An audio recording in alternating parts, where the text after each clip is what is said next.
Yo, welcome to Hard Pass. I am your host, Jacques Slade, and today on the show, we've got everything this week because it's our half-year wrap-up show, Hard Pass style. All right, let's start things off with the new champs. Congratulations to the Golden State Warriors on winning their 4th NBA championship in 8 seasons. The trio of Steph Curry, Klay Thompson, and Draymond Green pulled off a nearly impossible task, going from champs to bottom feeders and back to champs again with the same core group. When iconic franchises can come back from mediocrity, like the team the Warriors beat the Boston Celtics and my 17-time world champion Minneapolis Los Angeles Lakers, it was with a new cast of stars. Having the faith to keep that trio, bring back Andre Iguodala, and the savvy to trade for and sign new players that could carry the load and sometimes take over when needed is something I greatly admire and kind of wish we had here in LA. Anyways, let's move on before I turn this segment into a trade scenario where we get Steph for, I'm going to say, a second round picks and naming rights to the Staples Center. And that's no typo.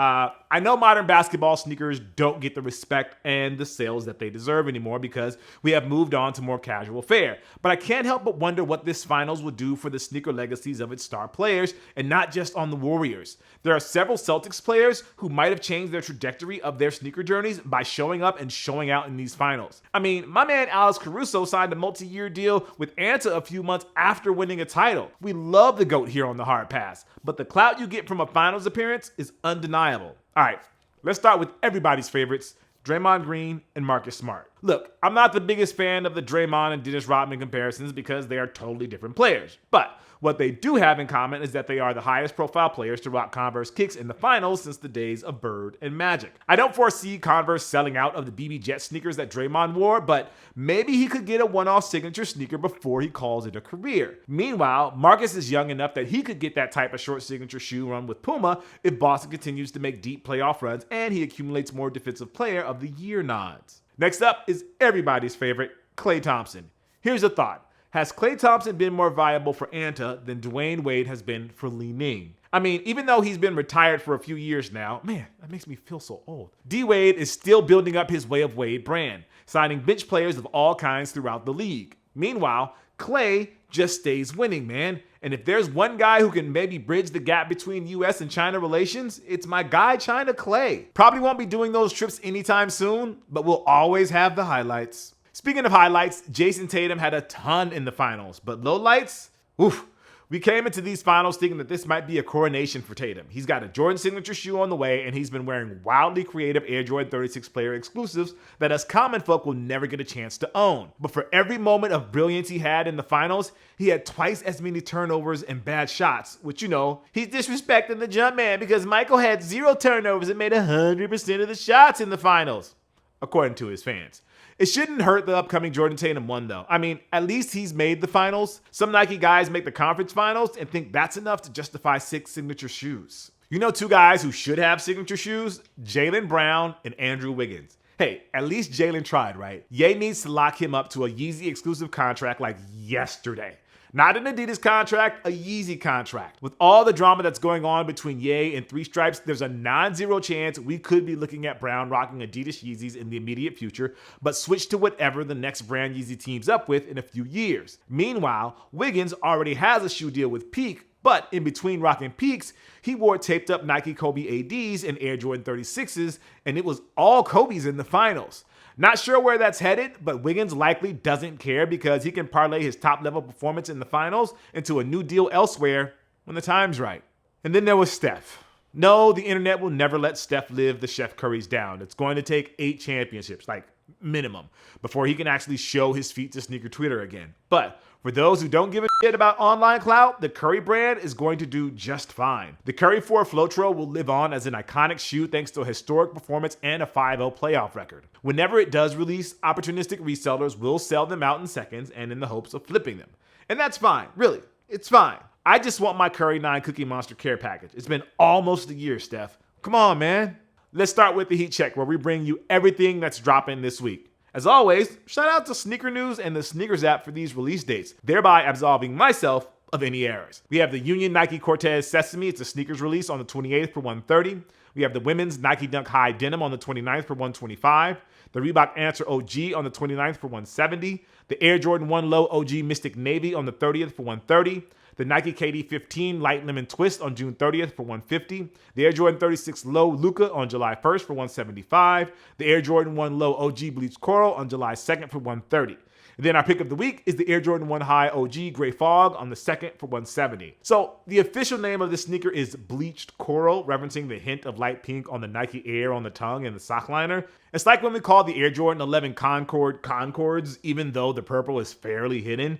And now for a heat check on, come on. All right, here we go again. Co-writer's pick of the week is the Nike Air Penny 1 Orlando on July 1st for $170. Anyway. You know he's hyped up for the home colorway finally releasing, but first he's going to be picking up a pair of the Orlando colorway. Some reseller platforms already have the shoe listed and the prices aren't that dramatically above retail. Maybe this means it'll be easy to get them on the first. Maybe not, but it doesn't matter to him. He'll get these and he'll get the home colorway, and we get to finally end this 3-year nightmare of him trying to get the shoes on the show every few weeks. And now for a heat check on Obi-Wan Kenobi after the limited series concluded this past week on Disney+. This will be a spoiler-free conversation to part 6, so you can go into that fresh if you haven't seen it yet. Oh, and when I say episodes, I'm referencing the movies, and when I say parts, it's about the show. Okay. After being mostly satisfied with the first 3 parts of the series, i.e., they got the hell out of Tatooine as fast as possible, the last 3 parts felt like a trip back to a familiar Star Wars mind trick, and that's to flood your heart and mind with gratuitous nostalgia, hoping you'll forgive some of the plot holes and story shortcuts they took. And no, none of them have anything to do with a black woman playing an Inquisitor. Like everything we don't like in our nerd culture IP, these actors are doing the best with the material that they are given and very rarely deserve the grief they get online. Moses Ingram's portrayal of Reba was a case of that. Anyways, I knew and understood that there was only so much they could do with Obi-Wan because eventually all roads lead to getting got by Vader on the Death Star in A New Hope. There was no way he was going to be a galaxy-hopping former general who loved to say hello there, leading a rebellion to get under his former Padawan's skin. Like, he's practically a myth by the time Luke Skywalker figures out he's not a wacko hermit. So, whatever story they were going to tell in Obi-Wan, it was always destined to be a side mission that merely adds flavor and context to the overall narrative. Let's use the Obi-Vader showdown on the Death Star in Episode 4 again as an example because the other callbacks, or call forwards, I guess, spoil the show. Up until this series, we're led to believe that this is the first time that the two have seen each other since their battle on Mustafar in Revenge of the Sith. Obi-Wan believes Anakin is dead. Shout out to having the higher ground. And if you don't watch Rebels, you could be forgiven for thinking Obi-Wan lay dormant for decades, failing to rise up and help when he was needed. But because you can't have an Obi-Wan series post-Episode 3 that's just him wallowing in self-pity in Tatooine, he had to reunite with familiar faces, make new friends, and of course, face Vader again. Like, you're going into these fights knowing that they both come out of it alive, but it's what they do in those battles that was going to make or break the show. And I came away satisfied because I know it's not their endgame. What I could have used less of was direct references to the future. Maybe it's a matter of writing for a casual audience, aka the majority of people subscribe to Disney Plus and not the obsessives who lived and breathed this stuff for decades now, but I would have been okay with a little more subtlety in their interactions Obi-Wan had with Anakin and Vader. Throughout part 6, my reactions to what was happening on screen vacillated between cynical eyebrow raising to pointing at the screen in excitement like I'm DiCaprio. Your satisfaction with Obi-Wan Kenobi the show will largely depend on how much you tolerate the number of times you did the former versus how much you enjoyed doing the latter. Now, let's not do a season 2 Disney Plus, no matter how many streaming records the show breaks. Well, what am I saying? They're absolutely going to do a season 2, a season 3, and a season 4, and show every second of Obi-Wan's life right up until he freaks out some Tusken Raiders to bail out Luke. Resist temptation to bring back Vader, they must. Bring back Anakin and Padme and force Ghost and even Jar Jar? Mind I don't. All right, it's time for this week's Hard Pass, where we take a look at something in the culture that just needs to go. Like everybody doing their best half-year list. What a shameless gimmick just for the sake of content. I mean, look at us. We've been at this for years and we've never done a best of list on this show. And you know what? Now's the time, baby. We're doing our 10 things in the culture that deserve a hard pass in 2022. So far. Number 10, live golf drama. Like Brooks Koepka, I'm sick of the media treating this like some sort of crisis. Unlike Brooks Koepka, I can talk all the trash that I want because I'm not getting a live golf bag anytime soon. And that's the thing, right? PGA Tour loyalists, Twitter warriors, and Greg Norman, okay, definitely not Greg, all have the right to condemn live golf for what it is. But when you're presented with that bag, only the Rory McIlroys and the Colin Morikawas of the golf world have backed up their talk. Let's see what happens to the rest of the field who have been offered the bag in a few months when ESPN and the Golf Channel aren't talking about it every other day. Number 9, the Nike Hot Step Air Terra. Without the Drake association, these are on sale at Kohl's with those e-paper price tags so they can change the price at any time. Seeing this get mentioned on a top 10 list of 2022 so far is breaking my soul. That being said, I'm not bailing on Nocta yet. Their golf gear was actually interesting, and the reworked Zoom Flight 95s Drake was teasing a few months ago cannot come soon enough. Number 8, Attack on Titan Season 4, Part 3.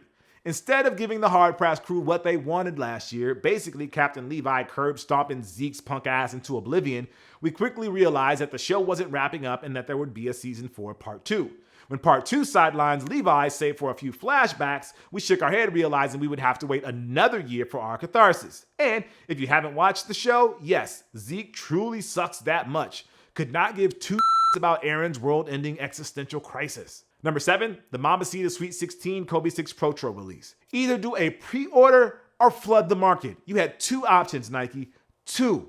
Make millions of these, donate the proceeds to the foundation in Gigi's name, soak in the goodwill. Instead, you did what you always did and let the resellers dictate the market. That L of not being on that exclusive access list on sneakers hurts a little bit more than the others, especially when it did not have to be this way. Speaking of which, number 6, the Sneakers app. Congratulations to Sneakers on being the only thing besides number 1 that made the list this year and retroactively made our list in 21, 20, and 19. Number 5, what if Miles Morales was Thor? By Odin's beard, this was a piece of work. If you're not familiar with the story, there was a recently released What If comic that reimagines Miles Morales as the God of Thunder. The problem is that Miles and his Asgard are reduced to stereotypes about black people and black culture. It's like the creative team watched an episode of The Fresh Prince of Bel-Air, the 90s sitcom, not the remake, and decided that was the vibe. Look, I'm not saying non-black creators cannot work on Miles Morales, and I'm not saying By Odin's Fade can't be funny, but it needs proper context. This wasn't it. And how this trash got through the entire editorial process at Marvel without somebody saying something, it says a lot. Number 4, The Rock. 50% for his constant hyping of Black Adam and 50% for enjoy your gaming. Keep kicking ass. Enjoy your gaming, and I'll see you down the road. This is Black Adam. What? Anyway, number 3, violence at sneaker lines. There was another one in New York this past week at the opening of the Hypebeast HBX store in New York. A 20-year-old was arrested for knifing a fellow customer in line. The sneaker they were lining up for? Basic-ass black and white Dunks. Once again, it doesn't matter if it's Dunks or Dior's. None of this is worth literally fighting over. Number 2, sneaker reseller NFTs. On a whim, Co-Writer did a random search of StockX's NFTs just to see if he could find an NFT that was selling for less than the actual sneaker it was meant to redeem. And it didn't take too long before he found an NFT for the Puma MB-01 Rick and Morty selling for $303. Meanwhile, if he wanted to buy the MB-01 straight up, it would set him back $388. To be fair, there is a $35 withdrawal fee if you want to redeem the NFT. So it's really $347 versus $388 before taxes and shipping. And since the shoes are in the StockX vault, theoretically, you should get the shoes earlier instead of having to wait for the seller to send the shoes to StockX. And people said NFTs were dead. You guys are wrong. They're coupons now. And then number 1, society. Oh, you know the society that I'm talking about. The one that's expanding gun rights, the one that's taking away women's rights, the one that can't get things done even when they have all the levers, and the one that tricked Co-Writer into liking a Supreme and Nike collab. I know that last one is a joke, but all we can do is laugh and try to do better. All right. That's going to do it for the show today. I want to say thank you guys for watching Hard Pass. I am Jacques Slade. If you would like to possibly be featured in a future episode, call us at 818-493-9325. Leave a short message, your socials if you want, no more than 30 seconds. All right, I'll see you next week. Peace.